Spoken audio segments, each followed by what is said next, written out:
ವೀಕ್ಷಕರೇ ನಮಸ್ಕಾರ. ತಮ್ಮ ಪರಿಚಯ ವಾಹಿನಿಗೆ ಸುಸ್ವಾಗತ. ಆತ್ಮೀಯರೇ, ಈಗಾಗಲೇ ಹಬ್ಬಗಳ ಮಾಸವೆನಿಸಿಕೊಳ್ಳುವಂತಹ ಶ್ರಾವಣ ಮಾಸ ಪ್ರಾರಂಭವಾಗಿದೆ. ಶ್ರಾವಣ ಮಾಸದಲ್ಲಿ ಬರುವ ಮೊದಲ ಹಬ್ಬವೆಂದರೆ ಅದು ನಾಗರ ಪಂಚಮಿ. ಶ್ರಾವಣ ಮಾಸದಲ್ಲಿ ಬರುವ ಹಬ್ಬಗಳಿಗೆ ಮುನ್ನುಡಿ ಬರೆಯುವಂತಹ ವಿಶೇಷವಾದ ಹಬ್ಬ ನಾಗರ ಪಂಚಮಿ. ಶ್ರಾವಣ ಮಾಸದ ಶುಕ್ಲ ಪಕ್ಷದ ಪಂಚಮಿಯ ದಿನ ನಾಗರ ಪಂಚಮಿ ಹಬ್ಬವನ್ನು ಆಚರಣೆ ಮಾಡಲಾಗುತ್ತದೆ. ನಾಗರ ಪಂಚಮಿ ನಾಡಿಗೆ ದೊಡ್ಡದು ಎಂಬ ಮಾತಿದೆ. ನಾಗರ ಪಂಚಮಿ ಹಬ್ಬವನ್ನು ಗರುಡ ಪಂಚಮಿ, ಜೋಕಾಲಿ ಹಬ್ಬ, ಒಡ ಹುಟ್ಟಿದವರ ಹಬ್ಬ ಎಂದೆಲ್ಲ ಕರೆಯಲಾಗುತ್ತದೆ. ಈ ವರ್ಷ ಅಂದರೆ 2024ರಲ್ಲಿ ನಾಗರ ಪಂಚಮಿ ಹಬ್ಬವನ್ನು ಆಗಸ್ಟ್ 9ರಂದು ಶುಕ್ರವಾರ ಆಚರಣೆ ಮಾಡಲಾಗುತ್ತಲಿದೆ. ನಾಗಗಳು ನಮ್ಮ ಹಿಂದೂ ಪುರಾಣದಲ್ಲಿ ಮತ್ತು ನಮ್ಮ ಧಾರ್ಮಿಕ ವಿಧಿವಿಧಾನಗಳಲ್ಲಿ ಮಹತ್ವದ ಸ್ಥಾನವನ್ನು ಪಡೆದುಕೊಂಡಿವೆ. ನಾಗಗಳಲ್ಲಿ ಶ್ರೇಷ್ಠನಾದ ಅನಂತನೇ ನಾನು ಎಂದು ಭಗವದ್ಗೀತೆಯಲ್ಲಿ ಪ್ರಭು ಶ್ರೀಕೃಷ್ಣ ಪರಮಾತ್ಮರೇ ತಿಳಿಸಿದ್ದಾರೆ. ಮಹಾವಿಷ್ಣುವಿನ ಹಾಸಿಗೆಯಾಗಿ, ಗಣೇಶ ದೇವರ ಹೊಟ್ಟೆಯ ಪಟ್ಟಿಯಾಗಿ, ಸಮುದ್ರ ಮಂಥನ ಕಾಲದಲ್ಲಿ ಮಂದರ ಪರ್ವತವೆಂಬ ಕಡಗೋಲಿಗೆ ಹಗ್ಗವಾಗಿ, ದುರ್ಯೋಧನನ ಧ್ವಜದ ಮೇಲೆ ಚಿಹ್ನೆಯಾಗಿ ಮಹತ್ವದ ಸ್ಥಾನವನ್ನು ಪಡೆದಿದ್ದ ನಾಗದೇವರನ್ನು ಆರಾಧಿಸಿ ಅನುಗ್ರಹವನ್ನು ಪಡೆದುಕೊಳ್ಳುವಂತಹ ಪರ್ವಕಾಲ ಈ ನಾಗರ ಪಂಚಮಿ. ಮುಖ್ಯವಾಗಿ ಭೂಮಂಡಲವನ್ನು ಹೊತ್ತ ಆದಿಶೇಷನಿಗೆ ಕೃತಜ್ಞತೆಯನ್ನು ಸಮರ್ಪಿಸುವ ದಿನವಿದು. ಮದುವೆಯ ವಿಳಂಬ, ಸಂತಾನವಿಲ್ಲದಿರುವುದು, ಚರ್ಮಕ್ಕೆ ಸಂಬಂಧಪಟ್ಟ ಕಾಯಿಲೆಗಳು, ಹೀಗೆ ಅನೇಕ ತೊಂದರೆಗಳು ನಾಗದೋಷದಿಂದ ಬರುತ್ತವೆ. ರಾಹುಕೇತು ದೋಷ, ನಾಗದೋಷ ಅಥವಾ ಕಾಳಸರ್ಪ ದೋಷಗಳನ್ನು ತೊಡೆದು ಹಾಕಲು ಈ ನಾಗರ ಪಂಚಮಿಯ ದಿನದ ಪೂಜೆ ಬಹಳ ಪ್ರಾಶಸ್ತ್ಯವಾಗಿದೆ. ನಮ್ಮ ಈ ಪ್ರಸ್ತುತ ಸಂಚಿಕೆಯಲ್ಲಿ ನಾಗರ ಪಂಚಮಿ ಹಬ್ಬದ ಮಹತ್ವವೇನು, ಈ ಹಬ್ಬವನ್ನು ಏಕೆ ಆಚರಣೆ ಮಾಡಬೇಕು, ಈ ಹಬ್ಬವನ್ನು ಆಚರಿಸುವಂತಹ ವಿಧಿವಿಧಾನಗಳೇನು ಎಂಬಿತ್ಯಾದಿ ಕುತೂಹಲಭರಿತ ಮಾಹಿತಿಗಳನ್ನೆಲ್ಲ ಒಂದೊಂದಾಗಿ ತಿಳಿಯುತ್ತಾ ಹೋಗೋಣ. ನಾಗರ ಪಂಚಮಿಯ ಪೌರಾಣಿಕ ಹಿನ್ನೆಲೆ. ಪುರಾಣ ಕಥೆಯ ಪ್ರಕಾರ ದ್ವಾಪರಾಯುಗದ ಮಹಾಭಾರತದಲ್ಲಿ ಪಂಚಪಾಂಡವರಲ್ಲಿ ಮಧ್ಯಮ ಪಾಂಡವನಾದ ಅರ್ಜುನನ ಮಗ ಅಭಿಮನ್ಯು. ಆ ಅಭಿಮನ್ಯುವಿನ ಮಗನೇ ಪರೀಕ್ಷಿತ ರಾಜ. ಧರ್ಮರಾಯನ ನಂತರ ಭರತಖಂಡವನ್ನು ಆಳಿದಂತಹ ರಾಜ ಇದೇ ಪರೀಕ್ಷಿತ. ಒಮ್ಮೆ ಪರೀಕ್ಷಿತ ರಾಜ ಬೇಟೆಗೆಂದು ಕಾಡಿಗೆ ತೆರಳಿರುವಾಗ ಹಸಿವು ಬಾಯಾರಿಕೆಯಿಂದ ಬಳಲಬೇಕಾಗುತ್ತದೆ. ಆತ ಸಮೀಪದಲ್ಲಿಯೇ ಇದ್ದಂತಹ ಋಷಿಯ ಆಶ್ರಮವನ್ನು ಪ್ರವೇಶ ಮಾಡುತ್ತಾನೆ. ಆಗ ಅಲ್ಲಿ ಧ್ಯಾನಸ್ಥರಾಗಿದ್ದಂತಹ ಶಮೀಕ ಮುನಿಗಳನ್ನು ಕಂಡು ಆತ ನೀರನ್ನು ಕೇಳುತ್ತಾನೆ. ಆದರೆ ಕಠಿಣ ತಪಸ್ಸಿನಲ್ಲಿದ್ದ ಋಷಿಗಳು ಪರೀಕ್ಷಿತ ರಾಜನಿಗೆ ಸ್ಪಂದಿಸುವುದಿಲ್ಲ. ಇದರಿಂದ ಕುಪಿತನಾದಂತಹ ಪರೀಕ್ಷಿತ ರಾಜ ಸಮೀಪದಲ್ಲಿಯೇ ಇದ್ದಂತಹ ಸತ್ತ ಸರ್ಪವೊಂದನ್ನು ಮುನಿಯ ಕೊರಳಿಗೆ ಸುತ್ತಿ ಅರಮನೆಗೆ ತೆರಳುತ್ತಾನೆ. ಶಮೀಕ ಋಷಿಯ ಪುತ್ರರ ಹೆಸರೇ ಶೃಂಗಿ. ಈ ಶೃಂಗಿ ಋಷಿಗಳು ಆಶ್ರಮಕ್ಕೆ ಮರಳಿದಾಗ ತಂದೆಯ ಕೊರಳಿನಲ್ಲಿದ್ದಂತಹ ಸತ್ತ ಸರ್ಪವನ್ನು ಕಂಡು ವಿಪರೀತ ಕೋಪಗೊಳ್ಳುತ್ತಾರೆ. ಯಾರು ಈ ಕೃತ್ಯವನ್ನು ಎಸಗಿದ್ದಾರೋ ಅವರು ಇನ್ನು 7 ದಿನಗಳ ಒಳಗಾಗಿ ತಕ್ಷಕ ಎಂಬ ಸರ್ಪದಿಂದ ಕಚ್ಚಲ್ಪಟ್ಟು ಮರಣ ಹೊಂದುತ್ತಾರೆ ಎಂದು ಶಾಪವನ್ನು ಸಹ ನೀಡುತ್ತಾರೆ. ಈ ಶಾಪದ ಪರಿಣಾಮವಾಗಿಯೇ ಪರೀಕ್ಷಿತ ರಾಜ ತಕ್ಷಕ ಎಂಬ ಸರ್ಪದಿಂದ ಕಚ್ಚಲ್ಪಟ್ಟು ಸಾವನ್ನಪ್ಪಬೇಕಾಗುತ್ತದೆ. ಪರೀಕ್ಷಿತ ರಾಜನ ಮಗನೇ ಜನಮೇಜಯ ರಾಜ. ಭರತಖಂಡವನ್ನು ಆಳಿದಂತಹ ದ್ವಾಪರಾಯುಗದ ಕೊನೆಯ ಚಕ್ರವರ್ತಿ ಈ ಜನಮೇಜಯ ರಾಜ. ದ್ವಾಪರಾಯುಗ ಮುಗಿದು ಕಲಿಯುಗ ಪ್ರಾರಂಭವಾಗುವ ಯುಗ ಸಂಧಿ ಕಾಲದಲ್ಲಿ ಆಳ್ವಿಕೆಯನ್ನು ನಡೆಸಿದಂತಹ ರಾಜನೀತ. ಹೀಗಾಗಿಯೇ ಕಲಿಯುಗದ ಪ್ರಥಮ ಚಕ್ರವರ್ತಿ ಈ ಜನಮೇಜಯ ರಾಜ. ತನ್ನ ತಂದೆ ಪರೀಕ್ಷಿತ ರಾಜರ ಸಾವಿಗೆ ಸರ್ಪವೊಂದು ಕಾರಣವಾದ್ದರಿಂದ ಜನಮೇಜಯರಿಗೆ ಇಡೀ ಸರ್ಪ ಸಂಕುಲದ ಮೇಲೆಯೇ ದ್ವೇಷ ಬಂದು ಬಿಟ್ಟಿರುತ್ತದೆ. ಸಂಪೂರ್ಣ ಸರ್ಪ ಸಂಕುಲವನ್ನೇ ನಿರ್ನಾಮ ಮಾಡಲೆಂದು ಸರ್ಪಸತ್ರ ಯಾಗವನ್ನು ಆರಂಭಿಸುತ್ತಾನೆ. ಈ ಯಾಗ ನಡೆಯುತ್ತಿರುವಾಗ ಯಜ್ಞಕುಂಡಕ್ಕೆ ಭೂಲೋಕದ ಎಲ್ಲ ಕಡೆಗಳಿಂದಲೂ ಸರ್ಪಗಳು ಬಂದು ಬಿದ್ದು ಸಾವನ್ನಪ್ಪುತ್ತಿರುತ್ತವೆ.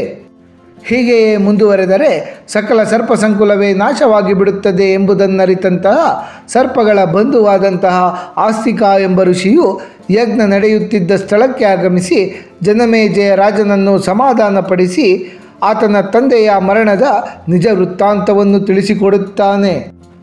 ಜನಮೇಜಯನ ತಂದೆ ಪರೀಕ್ಷಿತ ಮಾಡಿದ ತಪ್ಪಿಗೆ ಕಲಿಯುಗದ ಪ್ರಾರಂಭವೇ ಕಾರಣ, ಕಲಿಯ ಆಗಮನವೇ ಕಾರಣ ಎಂದು ಉತ್ತರವನ್ನು ಸಹ ನೀಡುತ್ತಾನೆ. ನಾಗಗಳ ಸಂತತಿಯ ನಾಶಕ್ಕೆ ಕಾರಣವಾಗಿ ನಾಗದೋಷಕ್ಕೆ ಒಳಗಾಗಬೇಡ, ಈಗ ಮಾಡುತ್ತಿರುವಂತಹ ಸರ್ಪಶಾಸ್ತ್ರ ಯಾಗವನ್ನು ನಿಲ್ಲಿಸು ಎಂದು ಜನಮೇಜಯನಿಗೆ ಆಸ್ತಿಕರು ಆದೇಶಿಸುತ್ತಾರೆ. ಜನಮೇಜಯ ರಾಜನು ಆಸ್ತಿಕನ ಮಾತಿಗೆ ಬೆಲೆ ಕೊಟ್ಟು ಸರ್ಪಶಾಸ್ತ್ರ ಯಾಗವನ್ನು ನಿಲ್ಲಿಸುತ್ತಾನೆ. ಆಸ್ತಿಕರು ಜನಮೇಜಯ ರಾಜನ ಸರ್ಪಶಾಸ್ತ್ರ ಯಾಗದಿಂದ ಸರ್ಪ ಸಂಕುಲವನ್ನು ಕಾಪಾಡಿದಂತಹ ದಿನವೇ ಶ್ರಾವಣ ಮಾಸದ ಶುಕ್ಲ ಪಕ್ಷದ ಪಂಚಮಿಯ ದಿನ. ಆ ದಿನವನ್ನೇ ನಾಗರ ಪಂಚಮಿ ಎಂದು ಆಚರಣೆ ಮಾಡಲಾಗುತ್ತದೆ. ನಾಗರ ಪಂಚಮಿಗೂ ಪ್ರಭು ಶ್ರೀಕೃಷ್ಣ ಪರಮಾತ್ಮನಿಗೂ ಸಹ ಸಂಬಂಧವಿದೆ. ಒಮ್ಮೆ ಬಾಲಕೃಷ್ಣರು ತಮ್ಮ ಗೆಳೆಯರೊಂದಿಗೆ ಯಮುನಾ ತೀರದಲ್ಲಿ ಚೆಂಡಿನಾಟ ಆಡುತ್ತಲಿರುತ್ತಾರೆ. ಆ ಸಂದರ್ಭದಲ್ಲಿ ಅವರ ಚೆಂಡು ನದಿಯೊಳಗೆ ಬೀಳುತ್ತದೆ. ಆ ಚೆಂಡನ್ನು ಹುಡುಕುತ್ತಾ ಪ್ರಭು ಶ್ರೀಕೃಷ್ಣ ಪರಮಾತ್ಮರು ನದಿಗೆ ಇಳಿದಾಗ ಯಮುನಾ ನದಿಯಲ್ಲಿ ವಾಸವಿದ್ದಂತಹ ಕಾಳಿಯ ಎಂಬ ವಿಷಪೂರಿತ ನಾಗಸರ್ಪವು ಶ್ರೀಕೃಷ್ಣ ಪರಮಾತ್ಮರ ಮೇಲೆ ದಾಳಿ ಮಾಡುತ್ತದೆ. ಶ್ರೀಕೃಷ್ಣ ಪರಮಾತ್ಮರು ಕಾಳಿಯ ಸರ್ಪದ ಜೊತೆ ಕಾಳಗವನ್ನಾಡಿ ಆ ಸರ್ಪವನ್ನು ಮಣಿಸುತ್ತಾರೆ. ಈತ ಸಾಮಾನ್ಯ ಬಾಲಕನಲ್ಲ ಎಂದು ತಿಳಿದ ಕಾಳಿಯ ಸರ್ಪವು ತನ್ನನ್ನು ಬಿಟ್ಟು ಬಿಡೆಂದು ಪ್ರಭು ಶ್ರೀಕೃಷ್ಣ ಪರಮಾತ್ಮರನ್ನು ಬೇಡಿಕೊಳ್ಳುತ್ತದೆ. ಆಗ ಜನರಿಗೆ ಯಾವುದೇ ರೀತಿಯ ತೊಂದರೆಯನ್ನು ನೀಡಬಾರದೆಂಬ ಷರತ್ತನ್ನು ವಿಧಿಸಿ ಪ್ರಭು ಶ್ರೀಕೃಷ್ಣ ಪರಮಾತ್ಮರು ಆ ಹಾವನ್ನು ಬಿಟ್ಟು ಬಿಡುತ್ತಾರೆ. ಹೀಗೆ ಶ್ರೀಕೃಷ್ಣ ಪರಮಾತ್ಮರು ಕಾಳಿಯ ಎಂಬ ಭಯಾನಕ ಸರ್ಪವನ್ನು ಮರ್ದನ ಮಾಡಿದಂತಹ ದಿನವೇ ಶ್ರಾವಣ ಮಾಸದ ಶುಕ್ಲ ಪಕ್ಷದ ಪಂಚಮಿಯ ದಿನ. ಭಯಂಕರ ಹಾವನ್ನು ಕೃಷ್ಣ ಮಣಿಸಿದ ನೆನಪಿಗಾಗಿ ಈ ನಾಗರ ಪಂಚಮಿ ಹಬ್ಬವನ್ನು ಆಚರಣೆ ಮಾಡಲಾಗುತ್ತದೆ. ನಾಗರ ಪಂಚಮಿಯನ್ನು ಹೇಗೆ ಆಚರಣೆ ಮಾಡಬೇಕು? ನಾಗರ ಪಂಚಮಿಯ ಹಬ್ಬದಂದು ಮುಂಜಾನೆಯೇ ಮಂಗಳ ಸ್ನಾನವನ್ನು ಕೈಗೊಂಡು ಮಡಿಬಟ್ಟೆಯನ್ನು ತೊಡಬೇಕು. ದೇವರ ಕೋಣೆಯಲ್ಲಿ ಹುತ್ತದ ಮಣ್ಣು, ಅಕ್ಕಿ ಹಿಟ್ಟು ಅಥವಾ ತಂಬಿಟ್ಟಿನಿಂದ ನಾಗರ ಮೂರ್ತಿಯನ್ನು ಮಾಡಿಕೊಳ್ಳಬೇಕು ಅಥವಾ ಬೆಳ್ಳಿಯ ನಾಗರ ಮೂರ್ತಿಯನ್ನೇ ಇಟ್ಟು ಪೂಜೆ ಮಾಡಬೇಕು. ನಾಗಗಳ ಆರಾಧ್ಯ ದೈವ ಸುಬ್ರಹ್ಮಣ್ಯ ಸ್ವಾಮಿ. ಸಾಮಾನ್ಯವಾಗಿ ಕೆಲವು ಮನೆಗಳಲ್ಲಿ ಕುಕ್ಕೆ ಸುಬ್ರಹ್ಮಣ್ಯ ಸ್ವಾಮಿಯ ಭಾವಚಿತ್ರ ಇದ್ದೇ ಇರುತ್ತದೆ. ಇದನ್ನು ಸಹ ನಾಗದೇವರ ಜೊತೆ ಇಟ್ಟು ಪೂಜೆಯನ್ನು ಮಾಡಬಹುದು. ನಾಗಪ್ಪನ ವಿಗ್ರಹಕ್ಕೆ ಹಾಲು ಎಳನೀರಿನಿಂದ ಅಭಿಷೇಕವನ್ನು ಮಾಡಬೇಕು. ನಂತರ ಅರಿಶಿನ, ಕುಂಕುಮ, ಅಕ್ಕಿ ಹಾಗೂ ಹೂಗಳನ್ನು ವಿಗ್ರಹಕ್ಕೆ ಅರ್ಪಣೆ ಮಾಡಬೇಕು. ಹುರಿದ ಅರಳು, ಎಳ್ಳಿನ ಚಿಗಳಿ, ತಂಬಿಟ್ಟು, ಶೇಂಗಾ ಉಂಡೆ, ನುಚ್ಚಿನುಂಡೆಗಳನ್ನು ನಾಗಪ್ಪನಿಗೆ ನೈವೇದ್ಯವನ್ನಾಗಿ ಅರ್ಪಣೆ ಮಾಡಬೇಕು. ಅನಂತಂ ವಾಸುಕಿಂ ಶೇಷಂ ಪದ್ಮನಾಭಂ ಚ ಕಂಬಲಂ ಶಂಖಪಾಲಂ ಧೃತರಾಷ್ಟ್ರಂ ತಕ್ಷಕಂ ಕಾಲಿಯಂ ತಥಾ ಎಂಬ ನವನಾಗ ಶ್ಲೋಕವನ್ನು ಪಠಣ ಮಾಡಬೇಕು. ಈ ಶ್ಲೋಕದಲ್ಲಿ 9 ಬಗೆಯ ದೈವಿಕ ಸರ್ಪಗಳಾದಂತಹ ಅನಂತ, ವಾಸುಕಿ, ಶೇಷ, ಪದ್ಮನಾಭ, ಕಂಬಲ, ಶಂಖಪಾಲ, ಧೃತರಾಷ್ಟ್ರ, ತಕ್ಷಕ ಹಾಗೂ ಕಾಲಿಯರನ್ನು ಸ್ಮರಿಸಲಾಗುತ್ತದೆ. ಶಿವದೇವರು ಹಾಲಾಹಲದ ವಿಷವನ್ನು ಸೇವನೆ ಮಾಡಿದಾಗ ಅವರಿಗೆ ಸಹಾಯವನ್ನು ಮಾಡಲು 9 ನಾಗಗಳು ಬಂದವಂತೆ ಹಾಗೂ ಅವುಗಳು ಸಹ ಹಾಲಾಹಲದ ಅಂಶವನ್ನು ಸೇವಿಸಿದ್ದವಂತೆ. ಇದರಿಂದ ನಾಗಗಳ ಮೇಲೆ ಪ್ರಸನ್ನರಾದಂತಹ ಶಿವಪರಮಾತ್ಮರು ಮನುಷ್ಯರು ಯಾವಾಗಲೂ ನಾಗಗಳ ಬಗ್ಗೆ ಕೃತಜ್ಞರಾಗಿರಬೇಕು, ಅವರು ನಾಗಗಳ ಪೂಜೆಯನ್ನು ಮಾಡಬೇಕು ಎಂದು ಆಶೀರ್ವದಿಸಿದ್ದರಂತೆ. ಅಂದಿನಿಂದ ಈ 9 ನಾಗಗಳು ಮನುಷ್ಯನಿಗೆ ಪೂಜ್ಯನೀಯವಾಗಿವೆ.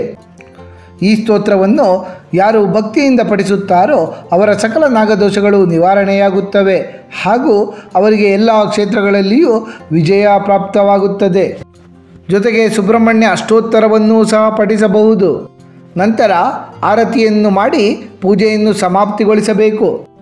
ಹೀಗೆ ಪೂಜೆ ಮಾಡಿದ ನಂತರ ದೇವರ ಮುಂದೆ ಒಡ ಹುಟ್ಟಿದವರಿಗೆ ಹಾಲು ತನಿಯನ್ನು ಎರೆಯಲಾಗುತ್ತದೆ. ಅಂದರೆ ಅಕ್ಕ ತಂಗಿಯರು ಅಣ್ಣ ತಮ್ಮಂದಿರ ಹೊಟ್ಟೆ ಹಾಗೂ ಬೆನ್ನಿಗೆ ಹಾಲನ್ನು ಸವರಿ ಹೊಟ್ಟೆ ಬೆನ್ನು ತಂಪಾಗಿರಲಿ ಎಂದು ಹಾರೈಸುತ್ತಾರೆ. ಹೊಟ್ಟೆ ಎಂದರೆ ಮುಂದೆ ಬರುವ ಪೀಳಿಗೆ, ಅಂದರೆ ಹೊಟ್ಟೆಯಲ್ಲಿ ಹುಟ್ಟುವ ಮಕ್ಕಳು ಎಂದರ್ಥ. ಬೆನ್ನು ಎಂದರೆ ಹಿಂದಿನ ಪೀಳಿಗೆ, ಅಂದರೆ ನಮ್ಮ ಹಿರಿಯರು ಎಂದರ್ಥ. ಅಕ್ಕ ತಂಗಿಯರು ತಮ್ಮ ಒಡ ಹುಟ್ಟಿದ ಅಣ್ಣ ತಮ್ಮಂದಿರು ಹಾಗೂ ಅವರ ಮಕ್ಕಳು ಎಲ್ಲರೂ ಸಹ ಚೆನ್ನಾಗಿರಬೇಕು ಎಂದು ಹಾರೈಸುತ್ತಾರೆ. ಹೀಗಾಗಿ ನಾಗರ ಪಂಚಮಿಯನ್ನು ಒಡ ಹುಟ್ಟಿದವರ ಹಬ್ಬ ಎಂದು ಕರೆಯಲಾಗುತ್ತದೆ. ನಾಗದೇವರನ್ನು ಮೆಚ್ಚಿಸಲು ನಾಗರ ಪಂಚಮಿಯ ದಿನ ಉಪವಾಸವನ್ನು ಆಚರಿಸುವ ವಾಡಿಕೆಯೂ ಸಹ ಇದೆ. ಪೂಜೆಯ ಅಂಗವಾಗಿ ದೇವಸ್ಥಾನಗಳು ಹಾಗೂ ನಾಗರ ಬನಗಳಲ್ಲಿರುವ ನಾಗರ ಕಲ್ಲುಗಳಿಗೆ ಎಳನೀರು ಹಾಗೂ ಹಾಲಿನಿಂದ ಅಭಿಷೇಕವನ್ನು ಮಾಡಿ ಆರಾಧಿಸುವ ಪದ್ಧತಿಯೂ ಸಹ ಇದೆ. ಇದಕ್ಕೆ ತನಿ ಎರೆಯುವುದು ಎನ್ನಲಾಗುತ್ತದೆ. ಉತ್ತರ ಕರ್ನಾಟಕ ಭಾಗದಲ್ಲಿ ಹಿರಿಯರು ಕಿರಿಯರು ಎಂಬ ಭೇದ ಭಾವವಿಲ್ಲದೆ ಎಲ್ಲರೂ ಸಹ ನಾಗರ ಪಂಚಮಿಯ ದಿನ ಜೋಕಾಲಿ ಆಡುತ್ತಾರೆ. ಹಾಗಾಗಿ ಉತ್ತರ ಕರ್ನಾಟಕ ಭಾಗದಲ್ಲಿ ಈ ಹಬ್ಬ ಜೋಕಾಲಿ ಹಬ್ಬವೆಂದೇ ಪ್ರಸಿದ್ಧಿಯನ್ನು ಪಡೆದುಕೊಂಡಿದೆ. ನಾಗರ ಪಂಚಮಿಯ ಪೂಜೆಯ ಪ್ರಯೋಜನಗಳು. ನಾಗದೋಷಗಳಿಂದ ಮುಕ್ತಿಯನ್ನು ಪಡೆದುಕೊಳ್ಳಲು ಈ ನಾಗರ ಪಂಚಮಿಯ ದಿನ ನಾಗದೇವರನ್ನು ಪೂಜಿಸಬೇಕು. ನಾಗರ ಪಂಚಮಿಯ ದಿನ ನಾಗ ಪೂಜೆ ಮಾಡಿದರೆ 7 ತಲೆಮಾರಿನವರೆಗೂ ನಾಗಪೀಡೆ ಉಂಟಾಗುವುದಿಲ್ಲ ಎಂಬ ನಂಬಿಕೆ ಈಗಲೂ ಸಹ ಇದೆ. ನಾಗರ ಪಂಚಮಿಯ ದಿನ ನಾಗರ ಕಲ್ಲಿಗೆ ಹಾಲೆರೆಯುವ ಮೂಲಕ ತಾಯಿಯ ಹಾಲಿನ ಋಣವನ್ನು ಸಹ ತೀರಿಸಬಹುದು ಎಂಬ ನಂಬಿಕೆ ಇದೆ. ನಾಗರ ಪಂಚಮಿ ಮಾಂಗಲ್ಯಪ್ರದ ಹಾಗೂ ಸಂತಾನಪ್ರದ. ಸರ್ಪಗಳು ನಮ್ಮನ್ನು ಕಚ್ಚದಿರಲಿ, ವಿಷಬಾಧೆ ಪರಿಹಾರವಾಗಲಿ, ಸಂತಾನ ಪ್ರಾಪ್ತಿ ಧನಪ್ರಾಪ್ತಿ ಎಲ್ಲ ಉಂಟಾಗಲಿ, ಚರ್ಮ ರೋಗಗಳ ನಿವಾರಣೆಯಾಗಲಿ, ಸ್ವರ್ಗ ಪ್ರಾಪ್ತಿ ಉಂಟಾಗಲಿ ಎಂಬ ಕಾರಣಗಳಿಂದ ಈ ನಾಗರ ಪಂಚಮಿ ವ್ರತವನ್ನು ಆಚರಣೆ ಮಾಡಲಾಗುತ್ತದೆ. ಈ ದಿನ ನಾಗಪೂಜೆ ಮಾಡುವುದರಿಂದ ಭೂ ಸಂಬಂಧಿತ ವ್ಯಾಜ್ಯಗಳು ತೀರ್ಮಾನಗೊಳ್ಳುತ್ತವೆ. ದೃಷ್ಟಿದೋಷಗಳು ಹಾಗೂ ಮಾನಸಿಕ ಕಾಯಿಲೆಗಳೆಲ್ಲ ಗುಣಮುಖವಾಗುತ್ತವೆ. ನಾಗರ ಪಂಚಮಿಯ ದಿನ ಸರ್ಪ ಸೂಕ್ತದ ಪಠಣದಿಂದ ಜಾತಕದಲ್ಲಿರುವಂತಹ ಕಾಳಸರ್ಪದೋಷ ಹಾಗೂ ಪಿತೃದೋಷ ನಿವಾರಣೆಯಾಗುತ್ತದೆ. ಈ ನಾಗರ ಪಂಚಮಿಯ ದಿನದಂದು ಕೆಲವು ನಿರ್ದಿಷ್ಟ ಕೆಲಸಗಳನ್ನು ಮಾಡುವುದನ್ನು ನಮ್ಮ ಪೂರ್ವಿಕರು ನಿಷೇಧಿಸಿದ್ದಾರೆ. ಸುಬ್ರಹ್ಮಣ್ಯ ಸ್ವಾಮಿಗೆ ಒಗ್ಗರಣೆಯ ಘಾಟು ಒಗ್ಗಿಬಾರದು ಎಂಬ ಕಾರಣಕ್ಕಾಗಿ ನಾಗರ ಪಂಚಮಿಯ ದಿನ ಯಾವುದೇ ಕರಿದ ತಿಂಡಿಯನ್ನು ಮಾಡಲಾಗುವುದಿಲ್ಲ. ಅಡಿಗೆಗೆ ಒಗ್ಗರಣೆಯನ್ನು ಹಾಕುವುದಿಲ್ಲ. ನಾಗಗಳಿಗೆ ತೊಂದರೆಯಾಗಬಾರದೆಂಬ ಕಾರಣಕ್ಕಾಗಿ ಈ ದಿನ ಭೂಮಿಯನ್ನು ಸಹ ಅಗೆಯಬಾರದು. ಅಂದರೆ ಈ ದಿನ ಹೊಲದಲ್ಲಿ ಉಳುಮೆಯನ್ನು ಮಾಡಲಾಗುವುದಿಲ್ಲ. ಅಷ್ಟು ಮಾತ್ರವಲ್ಲದೆ ಕಬ್ಬಿಣದ ಪಾತ್ರೆಯಲ್ಲಿ ಈ ದಿನ ಆಹಾರವನ್ನು ತಯಾರಿಸಬಾರದು. ಆತ್ಮೀಯರೇ, ನಾಗರ ಪಂಚಮಿಯ ಕುರಿತಾಗಿ ಹಲವಾರು ವಿಶೇಷ ಮಹತ್ವದ ಮಾಹಿತಿಗಳನ್ನೆಲ್ಲ ತಿಳಿದುಕೊಂಡ ನಮಗೆಲ್ಲರಿಗೂ ಆ ಭಗವಂತನ ಕೃಪಾ ಕಟಾಕ್ಷ ಸದಾಕಾಲ ಇರಲೆಂದು ಕೋರಿಕೊಳ್ಳುತ್ತಾ ಈ ದಿನದ ಸಂಚಿಕೆಯನ್ನು ಮುಗಿಸುತ್ತಲಿದ್ದೇವೆ.